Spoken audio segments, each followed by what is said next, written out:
Aaron. Good evening. How are you? Good evening. Well, we're here. We're running late. I'm always late, but never mind. Just sorting out the earphones and everything here this end. Yeah, so, okay, well, this is Aaron, everyone, from Shooting Stuff Australia. So thanks, Aaron, for coming in to have a chat. I haven't spoke to you for so long, and I thought, well, now's a good time. Let's get you, let's get live and stream and have a chat, and just to Yeah, see definitely. what's happening with all the changes with licensing requirements and what's happening, when it comes to firearm in Australia and just how it's impacting, Yeah, it's definitely particularly been during a COVID.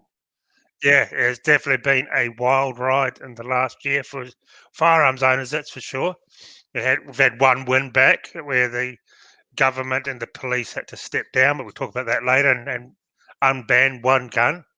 And it's all because of the new organisation where all the old organisations don't really do anything to help gun owners. But we had one small win, but a lot of heartache and problems over the last year that we've talked about on my channel. So yeah, it's been bit of a up and down year since COVID, or almost 2 years now, isn't it? Since all this crap started. Yeah. So Yeah, tell us what's happening over in WA, because they've had yeah, quite a few changes happening over there. yeah. WA is probably one of the worst states we have for firearms ownership. The problem with WA is it's a lot of POMs in the police force, so they they seem to have all come over, and they all in old English police, and because they're extremely anti-gun over in England as well, they've come here and they weasel their way up the ranks, and they try and push all their um, beliefs from England onto the Australian public. So they've in the last year they've banned, I think it's about 21 guns and just rubbish. Like even pest control guns, semi-autos that like 1% of the shooting population can actually legally own. Wow. All the stuff that John Howard banned, you've got to be a professional shooter for that. And even then, it's very hard to keep and maintain, and very, very expensive. So they even started banning some of those, which hardly anybody in Australia actually legally owns them. The bikies, and I guess, and all the criminals own them because gun laws don't affect them or make a scrap of difference to the criminals. So they, Okay. So, yeah, yep, so what's happening, Aaron, with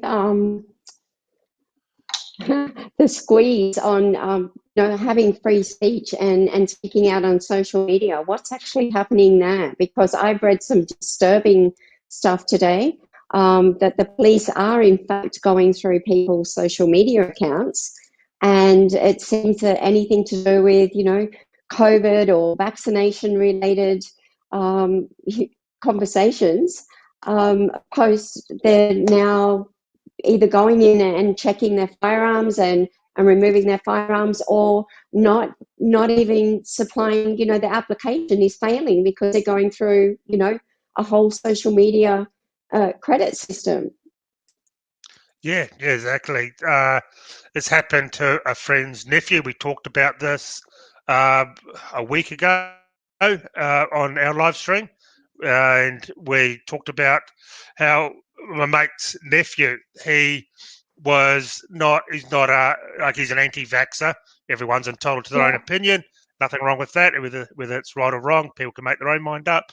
And he was very anti-vax and talked about articles that he's found on it that the government don't like and don't see eye to eye on. And he actually started up a page with information that he's found that he believes is true. I'm not saying if it is or not. And they all of a sudden just gave him a phone call, said we were coming over to see you.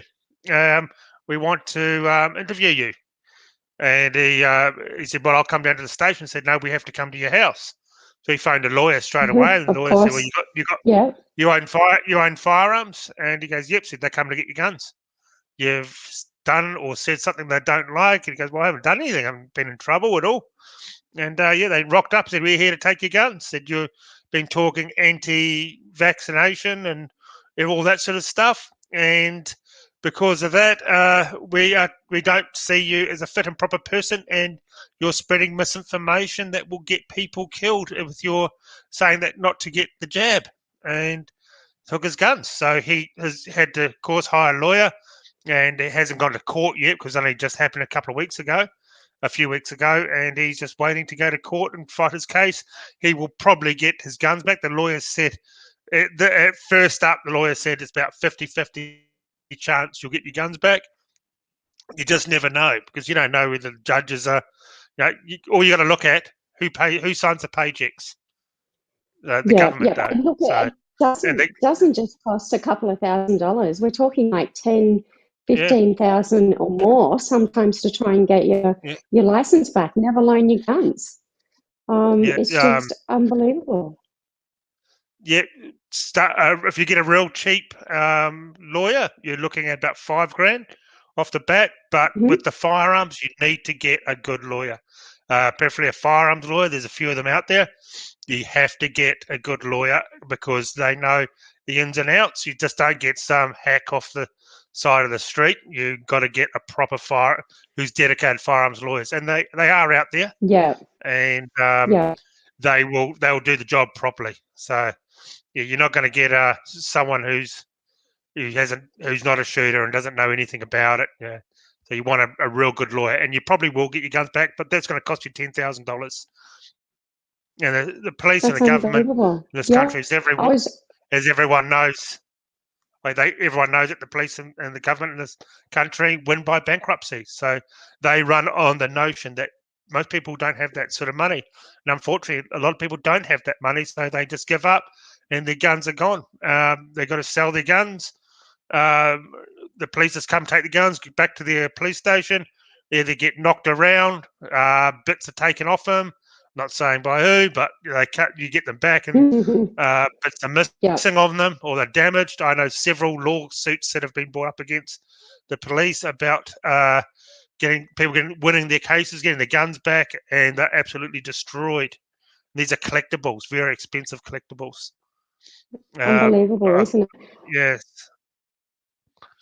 Yep. Aaron, I know of a story where a truck driver come interstate and did a back-to-back trip.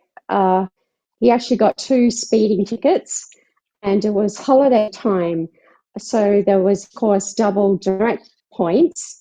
So that was enough to have double demerit points and a loss of his license. They also went Yep. in and removed his firearms and his firearm license.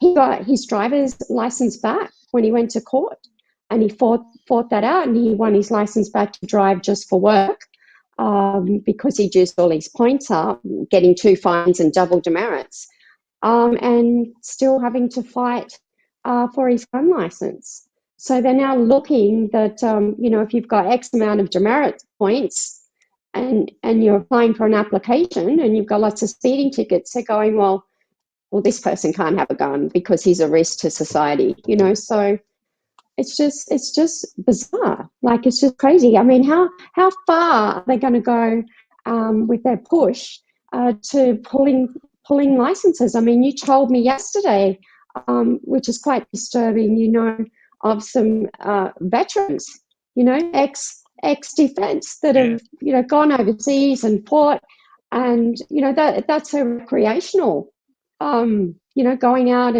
and having some shooting with some mates, and some of these guys now are at risk of losing their guns. Do you want to fill us in a little bit more on Yeah. that?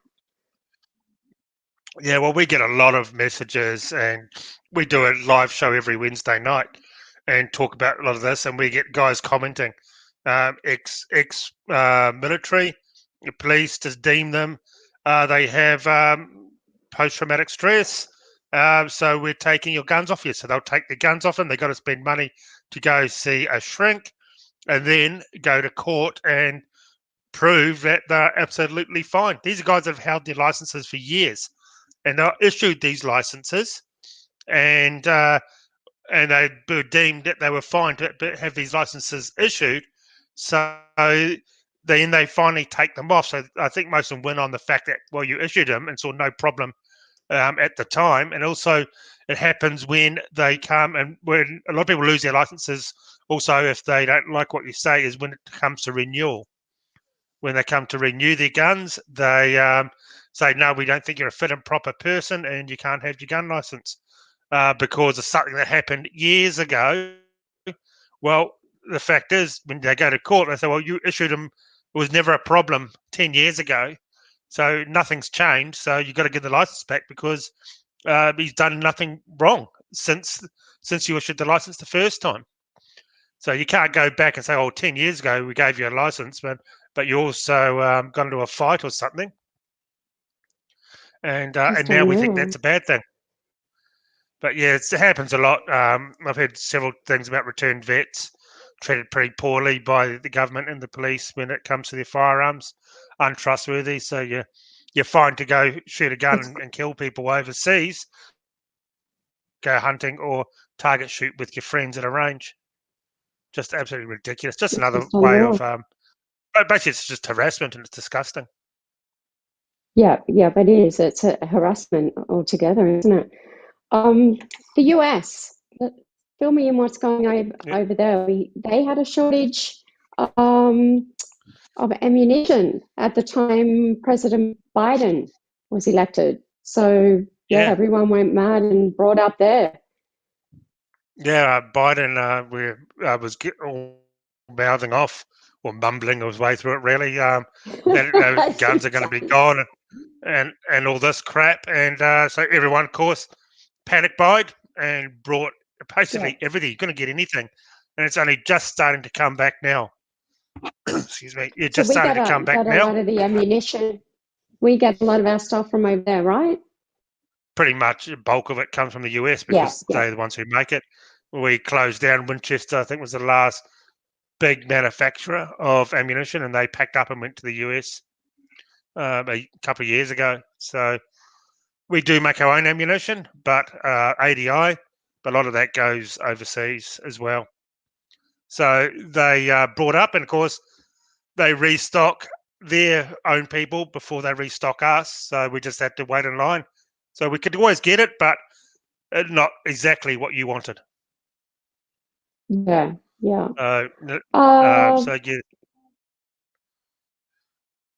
And Victoria, the weapons prohibition orders. Oh yeah, only what's happening there? It came out in the last couple of days that you have. Anyone can get a weapons prohibition order put out on them, and that means they can come to your house, your work, and your or any vehicle you're in, and search. No warrants, no nothing. Just knock on your door and just search what your property. So they could do that, and now they're giving it to a low-level inspector can do that anytime for your behaviour. So if they deem that your behaviour is not what they like, boom, they slap that on. You lose your firearms, and I think it's for 5 years. They can knock on your door anytime, day or night, and just search your house with a warrant, and come to your work and your car. So, which is what has happened to Australia? What has happened? Look at our country. Look at the division. Look at, we're just a police state. Queensland was always bad enough, Victoria, but now we're seeing, New South Wales, surveillance. I mean, look how much we're like China since COVID. Who would have thought we would have looked like China? I mean, the only thing that's different right now today is none of us have any social credit scores. Is that next? I mean, it's just insane. Got mandatory vaccination. We've got surveillancing of people. We've got, the apps, and South Australia's. If you come back from overseas, they're trialing out an app, and on that app, COVID app, you've got 15 minutes to return a call back to the health authorities, and you could be in the shower or whatever. And if you come back, you know, if you don't pick up the phone, and when they call back, they're going to send around police. I've looked at the legislation, and you know, no doubt that legislation and that app is going to, you know, be nationwide. You know, and I think Yeah, what gets me is just watching how everybody's like, oh yeah, well, I'm going to have to get the jab because otherwise I can't do this or that. They don't want the jab. And some people are forced, some people won't have a choice. And, you know, where's our freedoms? I mean, what did our forefathers fight for? Oh, you know, look at us today. You know, what have we got? yeah, exactly. And I agree with Wayne. Blame that arsewipe Howard.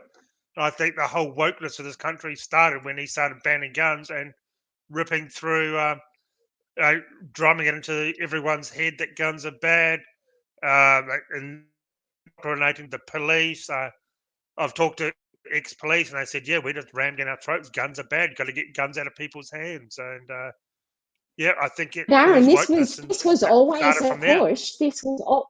This was always a, sorry, I spoke over you then. This was always a push from UN. You know, the United Yeah, Nations have, you know, wanted to disarm the countries. yeah. I think I read something that even Biden has started to is going to enter some arms treaty with the UN for US citizens. So I don't think that's going to end too well over there for them. Well, for the government, I think, because I don't think the American people will actually put up with it. So yeah, I think it's all So, started from the gap banning guns when the country went downhill because it's just turned everyone into softies, and yeah, that drumming into everyone's head, and they just allowed it to snowball over the years, and here we are today. okay, well, Aaron, sometimes with the party, obviously, we're, you know, to everyone out there that's listening, we are pro-gun. We want to look after our licensed firearm owners, and they should not, you know, be punished from the criminals and the ones that, you know, do the wrong thing. So we will always stand firm with licensed firearm owners to the right to, you know, have a gun, and in particular, you know, let's bring back the handguns onto properties, and the silencers and the things that they've stripped away. But you know, sometimes we get people obviously jump on the page. The last thing we want to do is become like the US. So, you know, people have got a fear for guns, and the only thing I can say to people that have fear of guns is go and get a gun, go out shooting. You know, go out with someone who's trained, and you know, see what it's about. It's not, Aaron, until you get a gun in your hand and you can, you know, go out and do some target shooting and practice. They're not scary. They're not. You know, how many people are killed in homes with knives? You know, um, Oh yeah, you if got the somebody lady up wants in to Kent. kill, yeah, yeah. And if somebody wants to kill someone, if they don't have a gun, they're going to use something else. You know, the intentions are there already. Um, you know, I just think it's just bizarre. I really think that, you know, we as citizens should be able to have firearms at home, and you know, we should have the right to protect our property and our life. You know, bring back pepper spray. You know, I know it's over in WA to a certain extent, but you know, we need to have something. Um, Nobody can defend themselves anymore. We're losing all our rights. Yeah, they may have the pepper spray in WA, but wait till you use it and see what's going to happen to you. Yeah, You're more than exactly. likely, and I've heard stories that the victim get charged with assault for using pepper spray that they can legally carry. So, win either way. Look, you've only But got yeah, to crash tackle someone, drag them down the stairs, and break a few of their ribs of a burglar that's come through the home.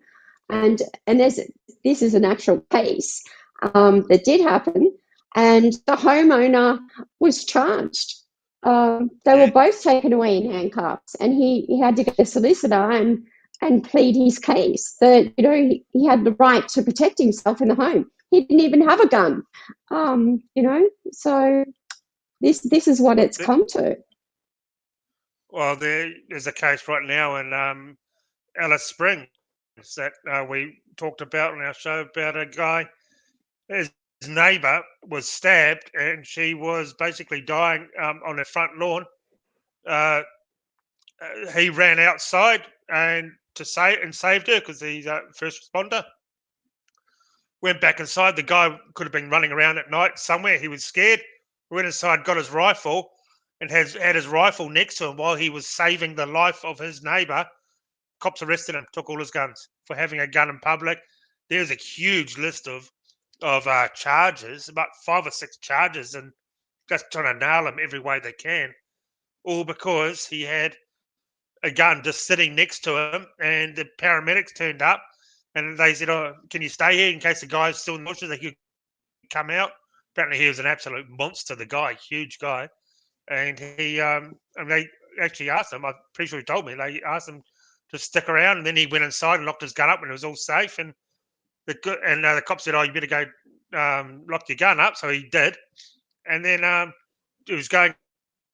Cops, chest beater cops turned up and said, "Oh, we're taking the gun," and they came back an hour later and took all that night.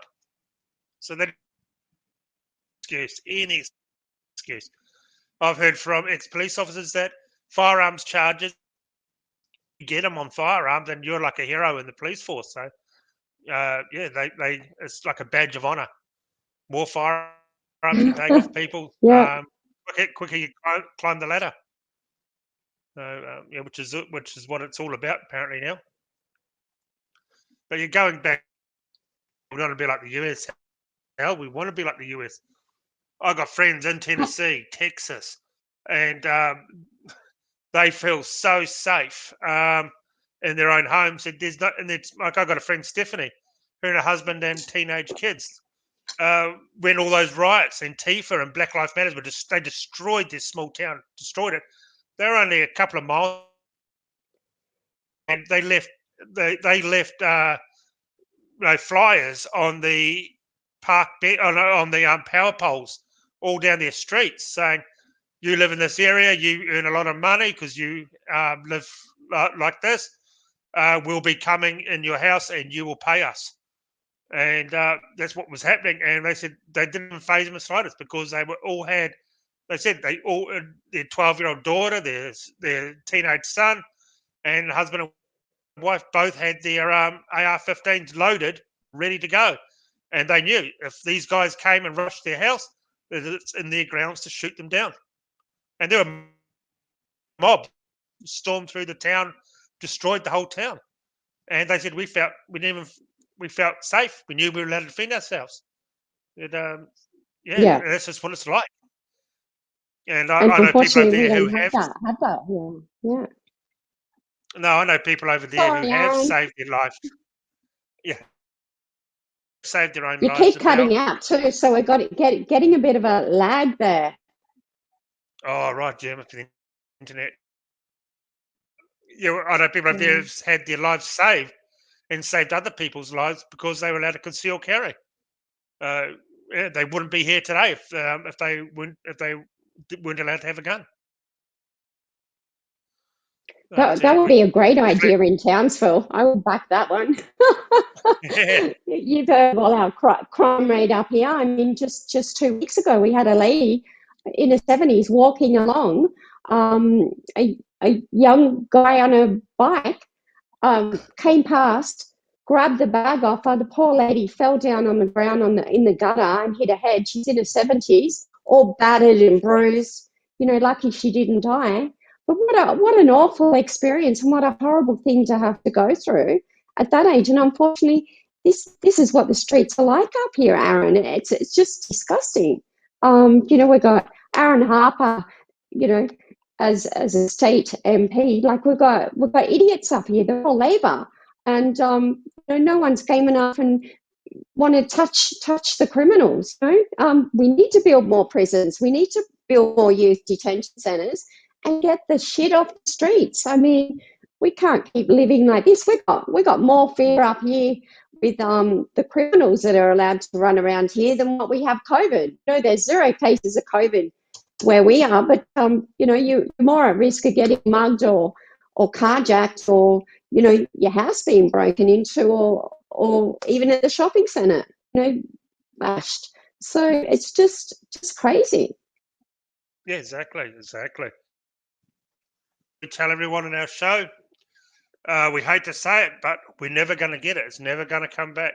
No politician will ever allow us to tax, defence, castle laws, concealed carry. Never in a million years will we get this back. Suppressors, they won't even give us a basic thing of suppressors, which is a health and safety item all around the world. In most countries, you can have a suppressor, and here we can't. It's hearing protection, basically. So we won't get that because in the movies, the bad guys use them. So we will never get them. We tell everyone we will never see them. We'll never get them, unfortunately, because it's a bad. It won't get them re-elected again. It's all about the votes. Say, oh, we ban guns. Look at us. We're keeping you safe. Vote for me. Vote for me. And the idiots out there go, oh yeah, he saved my life because he banned more guns. Bang, they get back in again. That's how it happens. They just it's all about the votes. The so-called pro-gun parties. Hey, Aaron, you've got to tell me this.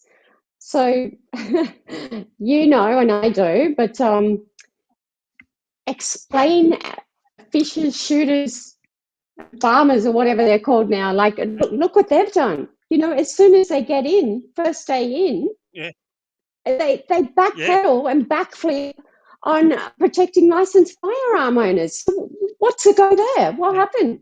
Where did they end up like that? How? Well, Who paid them? wondering what's up with Jeff Borman down in Victoria. He's fisher and shooters down there. He's have to dissolve to stop Parliament because of COVID. So, and when politicians wanted to come in and actually talk about ending the restrictions, he voted with Daniel Andrews to have, and he also voted for extending the lockdowns. And as I recall, I think he was pretty silent when they closed all the gun shops down there as well when COVID first started. I've never heard of him stand up for gun owners, and he's one of the main, meant to be from a so-called party in Victoria. So there's something seriously. Yeah, it's all there's about. Something seriously it's all about wrong. keeping your job. Sorry, Aaron, you're lagging. You keep cutting in and out. All right. Aaron, I was just saying that there's something seriously wrong that happens to people when they walk through those doors of Parliament. What is it? Yeah, money. Why would they give up their big fat paycheck for working a handful of days a year to stand up for firearm owners? They just won't do it. They just back it. Yeah. Being pro-gun with most citizens these days is a bad thing. They don't want to hear it. So I think it's all. I don't care. All politicians are just there for a paycheck or setting themselves up in the future for a nice big fat cushy job. You see how many of them leave Parliament, and all of a sudden they're working for. They've got a big fat job with the banks or something. And then all they've done, they haven't made anything better in this country. They've made it worse. We're paying them. We paid them effectively to destroy the country, and they continue to get paid for that. Aaron, are you there? Aaron, if you can hear me, just maybe log back out and pop back in because you're frozen this end.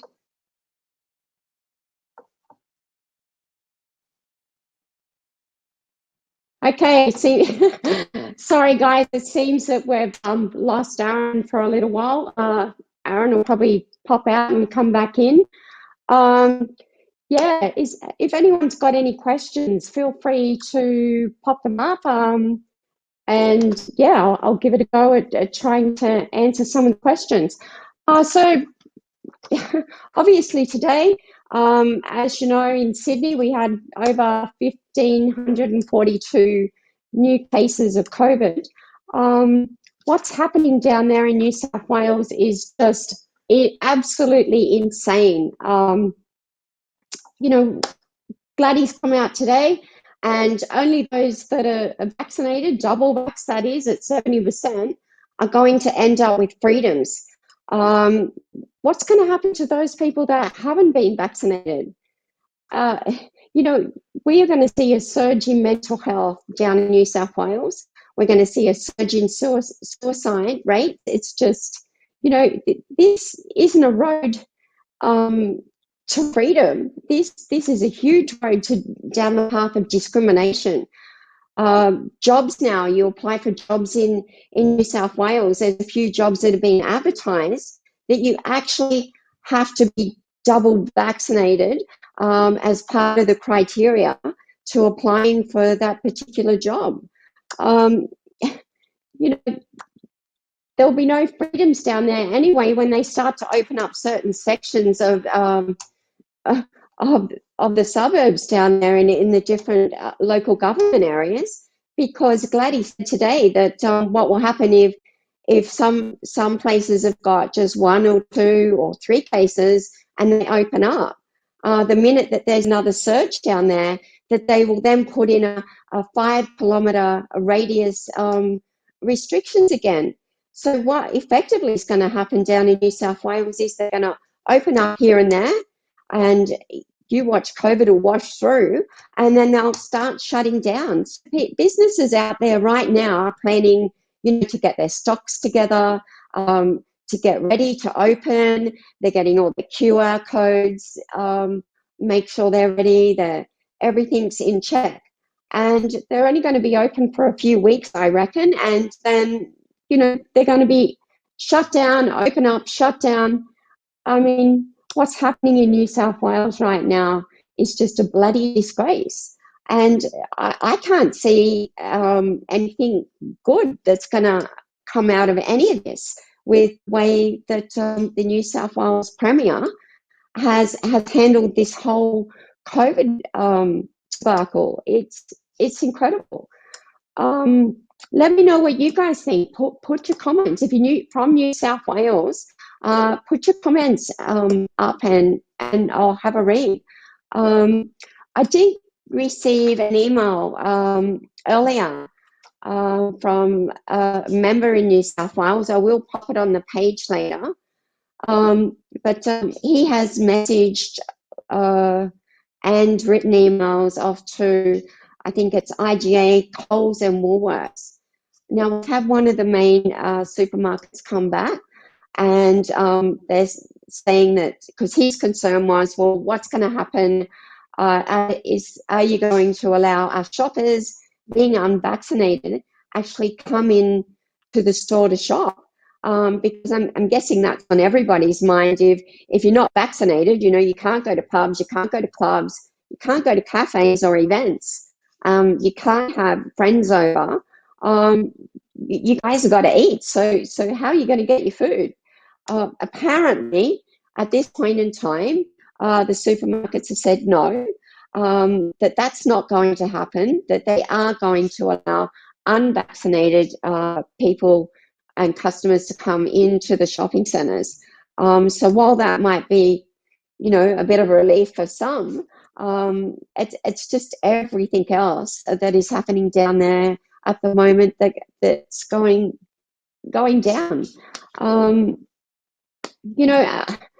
The trouble is this isn't just going to be in the next 6 months. This is going to be long lasting. This is going to go on for a couple of years, and I just don't see how and I don't see where it's going to end. So yeah, Look, I've been busy behind the scenes. I've been busy with family. I've been busy with uni, and I can see Mark's comment there. Going fishing with Bruno. That's good, Mark. But yeah, look, I'm always available if anybody wants to give me a ring, have a chat. If you want to talk about the party, our policies, if you've got any questions, send me a message. We have got Siobhan, for those that don't know, in Victoria, Siobhan Brown. She's come on board, so she will be our representative down there, the president for Love Australia Lead Party in Victoria. So we're really glad to have Siobhan on board. And things are starting to take off for us in not only Victoria, but also over in WA. And yes, we're just going to keep going. So the memberships have been great. We do have free membership at the moment during COVID. So if anyone would like to join the party, feel free, jump on board. We would love to have you on board. And look, guys, if you're worried about your freedoms, if you're a licensed firearm owner, if you're a vet or like a veteran and you're in the military, we have members from the police force. We have ex and current serving members of the defence in the party. We have school teachers. We have public servants. We have just everyday mums and dads. So while I set this party up, this party wasn't about me. This party was set up and it's about the people. So, we would love if you've got ideas or policies and you're a member of the party, tell us what your ideas are. You guys aren't stupid. You know what's going on. And, we're more than happy to look at anything that can put in a policy that's going to, protect our nation, protect the next generation coming up.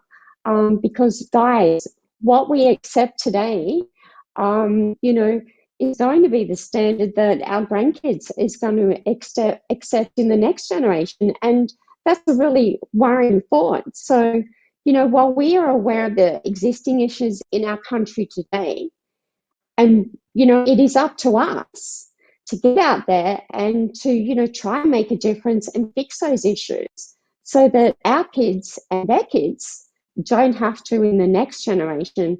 Because, my God, the way Australia is at the moment,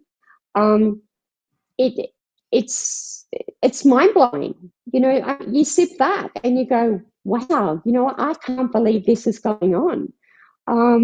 We need to pull together. Because while the government is telling everyone out there that we're all in this together, but we're not. You can't be all in this together when you've got the vaccinated and the unvaccinated, and you're creating division. We've got people fighting against each other. So now we've got the vaccinated against the unvaccinated. This isn't Australia. This isn't mate. This isn't, go and dobbing your neighbours because you believe they're doing the wrong thing and they've just left the house and they're breaching, health orders. Australia was never about this. And, I haven't seen such a divided country ever like I see today. And it's absolutely heartbreaking. Guys, if you love Australia, we need to stand up. We need to think of the kids. We need to think of our freedoms. But we must do something. Look, anytime you want to give me a call, jump online, send me a message through the website. I'm there. And if you've got any issues or anything you want to talk about, feel free to get in touch. And yeah, I'll catch up with you again soon. So this is the way that we're going to get out, because I can't fly anywhere. So we will have different people from time to time. We'll bring in some candidates. And yeah, so any questions? If you haven't answered anything and you think of something after, just jump in the comments or send me a message. And obviously, poor Aaron didn't get to come back in. I have left his YouTube channel It should be in the preamble on Facebook. So if you want to get in touch with Aaron, by all means, send him a message. And thanks for watching, and I'll see you soon. Bye.